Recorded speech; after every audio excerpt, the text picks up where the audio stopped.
School में बहुत पिटा हूँ बचपन से अभी तक। होमवर्क नहीं किया, पोएम याद नहीं की, वो बच्चे मस्ती कर रहे हैं। Twinkle twinkle twinkle. 3 बार ट्विंकल कैसे बोला तू? Twinkle little star. एक टाइम तक तो स्कूल जाने का मेरा मकसद ही यही था। आज मुझे फिर से स्कूल में मार खानी है। शाबाश। मम्मी। ओ शिट, भागो यहाँ से। अब मेरे लिए मार खाना पढ़ाई से ज्यादा इंपॉर्टेंट हो गया था। हाँ, मार मुझे और मार, इतना ही दम है तुझमें। दर्द हो रहा है, मत मारे। तो ये बात 11th क्लास की है और मुझे पता नहीं जब तुम 11th क्लास में आते हो तुम पता नहीं खुद को बहुत ज्यादा बड़ा समझने लग जाते हो। ये स्कूल है मैरी, आऊं मैं साइकिल पर, टिफिन खा लूं मैं तो लंच से पहले। आई नो, मुझे पता है, मैं भी ऐसे ही था 11th क्लास में। ये स्कूल मेरी गुलाम, मैं हूँ डिवाइन के साथ, कर दी हमने स्कूल की नाकाबंदी लगा के अलार्म। बंटा असली है क्या? हाँ डिवाइन, माँ कसम असली है, अभी लिखा मैंने। सर ये लोग ने यहाँ पे रास्ता रोक लिया क्लास की बेंच से। कौन है रे? बंटा ये तो नंगी पीठ पे चट मार रहा है। टीनेज में अक्सर अजीब चीजें होती है, राइट? कभी तुम्हारा मन किसी भी चीज में नहीं लगता है, तुम चाहते हो कि बस जैसे तैसे ये दिन निकल जाए। और कभी कभी ऐसा होता है कि तुम्हें दुनिया भर की सारी चीजें करनी है। तुम्हें छत से कूदना है, सर के बल घूमना है, अपने छत पर बैठे हुए बंदर को छेड़ना है। साला मोटा बंदर बैठ के केला खा रहा था, उधर भगा दिया साले को, अब नहीं आए। भाई सही बोल रहा हूँ, बंदरों को मत छेड़ना वरना वो पकड़ लेते हैं, फिर ग्रुप बना के मारते हैं। एनीवेज, तो ये कहानी जबकि जब हम 11th क्लास में नए नए प्रमोट हुए थे। हाँ, इसीलिए वीडियो के स्टार्टिंग में टीनेज और 11th क्लास की इतनी सारी बातें बताई ताकि तुम लोग मेरी वीडियो से रिलेट कर सको, क्योंकि मुझे बहुत अच्छा लगता है जब तुम में से कोई ऐसा लिखता है। ओ भाई कितनी रिलेटेबल वीडियो बना दी है तो। यस, इसीलिए तो मैं जीता हूँ। खैर, तो तुम लोग को पता होगा 11th क्लास में हमको एक सब्जेक्ट चूज करना पड़ता है और यही चीज की वजह से तुम्हारे 10th के सो कॉल्ड फ्रेंड्स तुमसे अलग हो जाते हैं। हाँ, यही चीज मेरे साथ हुई थी। मेरे कुछ दोस्तों ने कॉमर्स ले लिया था और कुछ ने मैथ्स। हालांकि वो लोग मेरे दोस्त नहीं है, मगर जब भी मैं उनके बारे में सोचता हूँ नैनी, क्या तुम मुझे तुम्हारा खरगोश दे सकती हो सिर्फ 2 मिनट के लिए? अरे अच्छा ठीक है, थैंक यू। ये लो नैनी। Okay bye. अरे मगर इसमें से धुआं क्यों निकल रहा है?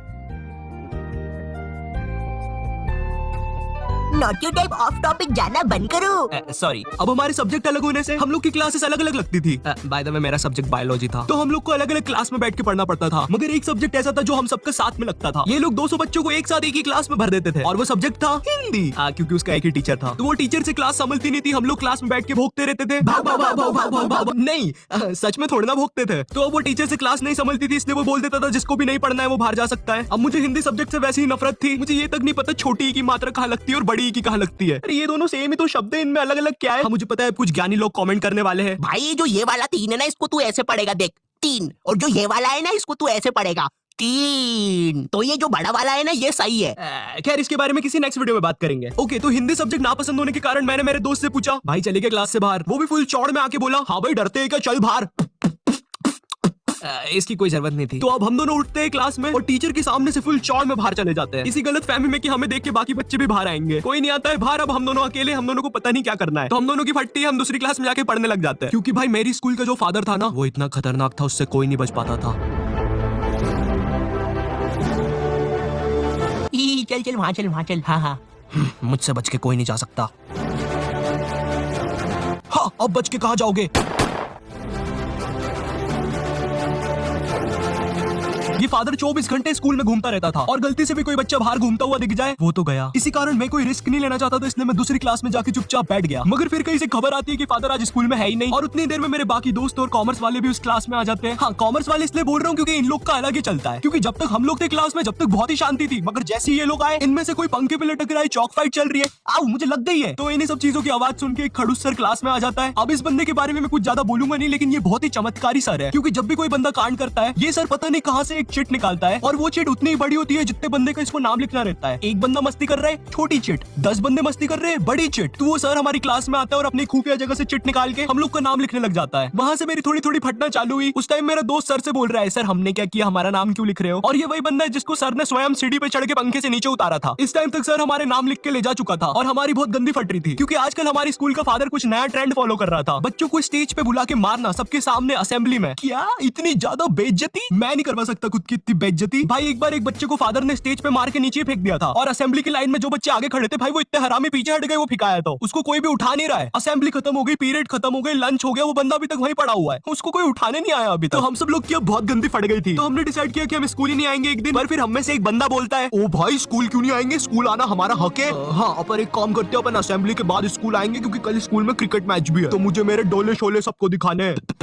तो सब लोग को उसकी बात में दम लगा, क्योंकि उन लोग को भी अपने डोले शोले दिखाने थे। तो मुझे भी उनकी हाँ में हाँ मिलाना पड़ा। तो फिर हम लोग का डिसाइड होता है कि हम असेंबली के बाद स्कूल में एंट्री लेंगे, जो कि कसम से महा घटिया आइडिया था। हम लोग ने सोच लिया था अगर असेंबली में हम लोग के नाम लिया अगर फादर ने, तो हम अकेले में पिटने के लिए रेडी रहेंगे। मगर जैसे ही हम स्कूल पहुंचते हैं, शांति, जैसे कुछ भी ना हुआ हो, ना हमारे स्टेज पे नाम आया ना कुछ। हम लोग फुल खुश, हम लोग जाते हैं फुल चौड़ में अपनी अपनी क्लास में पहला पीरियड अटेंड करना है। मगर जैसे ही मैं क्लास में जाके बैठता हूँ, थोड़ी देर के बाद बाई आती है क्लास में एक चिट्ठी लेके, जिसपे मेरा नाम था। वो चिट्ठी पढ़ के मैम ने बोला, आयु जाओ बाहर, तुम्हें बुला रहे हैं। मैं इधर फुल इग्नोर मार रहा हूँ, मुझे लगा क्रिकेट मैच है आज, दोस्तों ने बुलाया होगा, पिच वगैरह खोदनी होगी। मैं फुल चौड़ में क्लास से बाहर निकलता हूँ, मगर फिर मुझे मेरे लेफ्ट साइड पे फादर खड़ा हुआ दिखता है।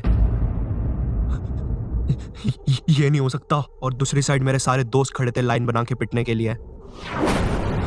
ये क्यों हो रहा है हमारे साथ? और मैं ये लाइन में सबसे आगे क्यों खड़ा हुआ हूँ? तो अब मैं कुछ कर नहीं सकता था, इसलिए मैं भाग के लाइन में पीछे चला गया। भाई मैं नहीं मर रहा सबसे पहले। थोड़ी देर के बाद फादर हमारे पास आते हैं और हमें अपना अपना बैग लाके स्कूल से बाहर जाने को बोलते हैं, जो कि काफी अच्छी चीज थी अपनी क्लास के सामने मार खाने से। तो हम जैसे ही हमारा बैग लाने पलटते हैं, मेरा आई कांटेक्ट हो जाता है मेरे एक दोस्त से, जो कि बहुत अजीब मुंह बना के जा रहा था। वो देख के मुझे बहुत गंदी हंसी आ जाती है और मैं जम से हंस देता हूँ और वो मुझे देख के हंसने लग जाता है और हमारी हंसी फादर सुन लेते हैं। हमें इनकी जान बचानी होगी। हेलो सिविल हॉस्पिटल, डॉक्टर, इन बच्चों की कंडीशन बहुत ज्यादा खराब है, लगता है किसी ने बहुत गंदा मारा है। बच्चे क्या तुम हमें बता सकते हो तुम्हारे साथ क्या हुआ था? वो हमें मारने की कोशिश कर रहा था। मेरा कलेजा। आज डेट क्या है? 7 सितंबर। क्या मैं 10 दिन से हॉस्पिटल में हूँ। मेरे मुंह से खून आ रहा है। आप जाइए यहाँ से, हमारा पेशेंट सीरियस है। अरे कोई नर्स को भेजो।